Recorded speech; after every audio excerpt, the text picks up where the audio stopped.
Albishir TV. Tashar sahihin labarai na gaskiya.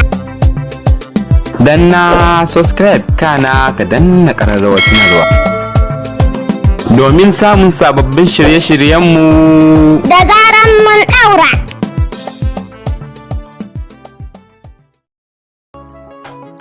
Jaruma Hauwa Ayawa bayan ta je Saudiya ta fita yawon bude ido.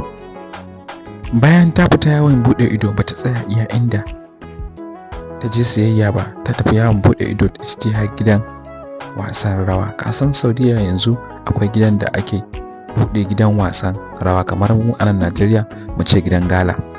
Amma kafin na fara danna mana subscribe sannan ka danna mana alamar ƙararrawar sanarwa don muna ɗora sabbin shirye-shiryenmu da ke samun ka. Za mu nuna muku bidiyon da take rawa a gidan galan Saudiya yanzu nan.